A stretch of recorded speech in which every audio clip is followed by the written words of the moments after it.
কোনো মামলাতেই দাবি করা হয় নাই যে ইন্টারনেট বন্ধের কারণে কোনো জায়গায় হত্যাকাণ্ড সংঘটিত হয়েছে।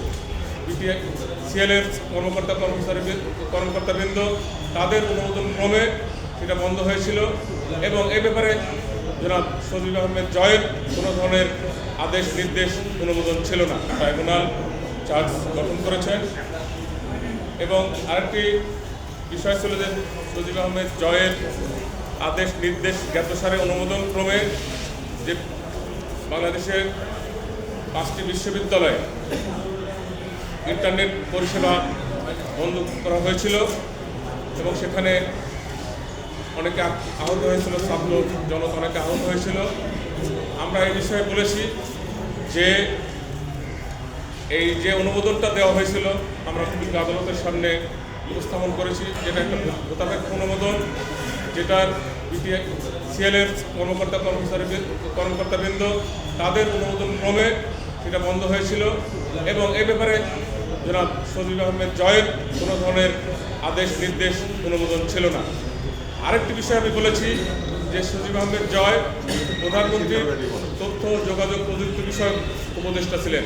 উনি মন্ত্রণালয়ের কোনো উপদেষ্টা ছিলেন না, তিনি ছিলেন অবৈতনিক এবং খণ্ডকালীন এবং ঘটনার সময় তিনি দেশেও ছিলেন না এবং ওনার কোনো ধরনের ডকুমেন্ট কোনো তথ্য প্রমাণ প্রসিকিউশন থেকে উপস্থাপন করা হয় নাই। তারপরেও বিজ্ঞ আদালত চার্জ গঠন করেছে।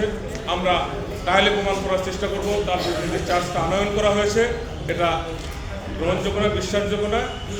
তারপরেও যে আমরা আমার কাছে প্রসিকিউশন থেকে যে ধরনের চার্জ, ফরমাল চার্জ এবং জব্দ তালিকা এবং সাক্ষীদের জবানবন্দি বিভিন্ন ভিডিও ফুটেজ দাখিল করা হয়েছে সেগুলো আমি পর্যালোচনা করেছি এবং আমার নলেজ থেকে যেটুকু আমি পেয়েছি তার পক্ষেই আমি এই রিসার্চ হিয়ারিং করেছি এবং আদালত সেটা গ্রহণ করেছে এবং আমি আদালতকে যুক্তিপূর্ণ বক্তব্য উপস্থাপন করার চেষ্টা করেছি। আমি চেষ্টা করব সাক্ষ্য প্রমাণের মাধ্যমে আমার আসামিকে এই মামলার দায় থেকে অব্যাহতি দেবে, খালাস করতে। আপনারা জানেন যে প্রতিটি হত্যাকাণ্ডের জন্য পৃথক পৃথক মামলা হয়েছে। ওই মামলাগুলোতে আমি দেখেছি যে কোনো মামলাতেই দাবি করা হয় নাই যে ইন্টারনেট বন্ধের কারণে কোনো জায়গায় হত্যাকাণ্ড সংঘটিত হয়েছে। ওখানে সরাসরিভাবে অভিযোগ করা হয়েছে। এই অভিযোগটা যে আনা হয়েছে এই অভিযোগটা এই আইনের সাথে যায় না। আমি আদালতকে আমার সাক্ষ্য প্রমাণ শেষে আমি যখন যুক্তিতর্ক করবো সেটা বোঝানোর চেষ্টা করব।